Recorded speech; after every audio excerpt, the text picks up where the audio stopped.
Whether it's biting a chunk of an opponent's ear off, his profanity-laced tirades against reporters, or singing One Night in Bangkok in The Hangover Part 2, Iron Mike Tyson is without a doubt the boxing world's most colorful character. So stay tuned and don't go away, because Mike Tyson details his feud with Nintendo over a famous boxing video game. First up, is Tyson about to rumble with Nintendo? Let's take a look. Back in the 1980s, Iron Mike exploded onto the boxing scene. Everyone immediately noticed his incredible and unique ability to knock people out. On several occasions, because of Tyson's knockouts, fans in packed arenas were left in shock and disbelief, and depending on who they were rooting for, ecstatic or bummed out. As the top heavyweight contender at the time, sponsors flocked to Tyson, and he had a plethora of sponsorship offers and endorsement deals to choose from. One of the biggest corporations to pursue Iron Mike, however, was Nintendo. In 1983, the Nintendo game Punch-Out dropped, and 4 short years later, in 1987, Nintendo inked a deal to use Tyson's name. And for those of you who don't know, 1987 was the most important year of Iron Mike's entire career. Why? Because he was in his absolute prime. In 2019, Nintendo announced a new edition of the Punch-Out franchise with Tyson's character's new name but identical face. The character was known as Mr. Dream. When Tyson learned of the news, he took to Twitter and vented his frustrations. He asked fans of the game who do they think of when they think of Punch-Out. On top of that, the final character in the game that gamers will have to beat is a fighter that has the same teeth gap that Mike Tyson has. The resemblance is undeniable, and Nintendo didn't want to keep working with Mike and refused to give him further royalties. Understandably, Iron Mike is pissed and wants his cut of the millions of copies sold. I have to say, I agree with Iron Mike on this one. From a non-legal and moral standpoint, it just seems unfair that Nintendo would use his image and likeness without consent and/or compensation. Next up, why does Khabib Nurmagomedov want the Gypsy King Tyson Fury and Francis Ngannou to fight? You're about to find out. When it comes to boxing fight purses and fight promotion, cash is king, and it's all about the Benjamins. Khabib thinks a matchup between Fury and Ngannou could rake in millions of dollars for the Cameroonian fighter. Heavyweight UFC champ Francis Ngannou could be set to take on Fury in an unprecedented crossover match that could be one of the most historic matchups in boxing history, and Ngannou could see a massive boost to his bank account in the process. Khabib believes that it would be worth it for Ngannou, who recently fought, dominated, and beat Cyril Gane for what many fight sport insiders see as a paltry $600,000. No one has been more vocal and angered by Ngannou's meager pay than YouTube star turned pro boxer Jake Paul. Khabib said, "Ngannou, I think he has to stay with the UFC, but if he goes to boxing and he's making $50 or $60 million,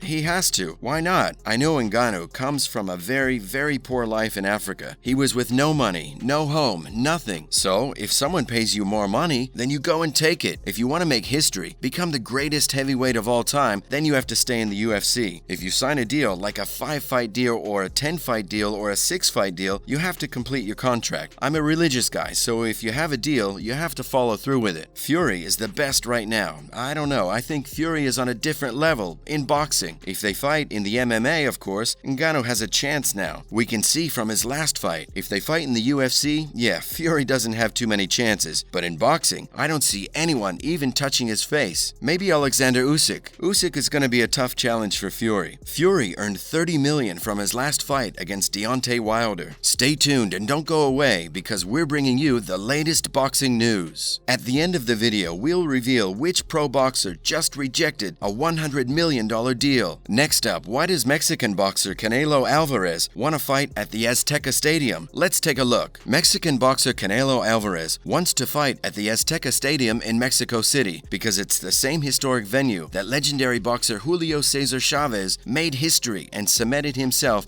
as a legend in the world of boxing. On February 20th, 1993, Chavez successfully defended his WBC Super Lightweight Championship in front of over 130,000 fans at the Azteca Stadium, which set a record for a boxing fight. The famous bout was also made available on pay-per-view. It's clear that Canelo wants to follow in the same footsteps as Chavez. Eddie Reynoso, Canelo's trainer, said that they had the intention of fighting at the Coloso, but that wasn't set in stone. Now Canelo and his team want to be back in Mexico. In 2020 and 2021, there was a chance of fighting in Canelo's native Guadalajara, but the COVID-19 pandemic made that impossible. So a possible fight in Mexico is currently on the table for Canelo. Mauricio Sulaiman, president of the World Boxing Council, said, "Canelo has expressed his desire to fight in Mexico on several occasions. If he returns after many years of not having fought in his country, the Azteca Stadium is the iconic stage. It's a possibility against Gennady Golovkin. I think it would be a full house. Keep an ear out because Canelo will announce his next opponents in the next few days. According to reports, the Mexican plans to fight on May 7th and September 17th. The opponents would be Russian Dmitry Belov and Kazakhstan boxer Gennady Golovkin. Up next, who is Australia's Jai Opetaia fighting next? Let's take a look. Australian boxer Jai Opetaia's world title fight against IBF cruiserweight champion Mairis Briedis has been locked in. However, it will be delayed at least 3 to 4 weeks due to Briedis testing positive for COVID. Briedis, the reigning champ, hoped to catch the attention of Jake Paul and had his eyes set on a multi-million-dollar payday, even went so far as getting a tattoo of Paul's name on his thigh. But the fight between Opetaia and Briedis is set for April 6th and was officially announced on the Gold Coast Wednesday, February 16th. The fight will take place on the Gold Coast, but the date is still tentative due to Briedis' illness. Speaking to members of the media via a pre-recorded message from Latvia, the now 37-year-old Briedis said that age would not be an issue. Briedis explained, "I feel much more confident in my abilities and I feel like I'm 25. I'll come to Australia to show my best." Opetaia responded almost comically and said, "The fact that he's talking about his age means that he's worried about it." During the recording, Briedis made a weird remark that certainly raised a few eyebrows when he said, "The Gold Coast, just like other places in Australia, also has venomous spiders, snakes, and many different species you want to avoid. But if you were worried about what awaits, we wouldn't be going to Australia." Opetaia followed up by saying the only thing Briedis should be worried about is him and not the venomous critters. Finally, which fighter just rejected a $100 million offer? Canelo Alvarez just rejected a 2-fight $100 million offer from Premier Boxing Champions or PBC. The $100 million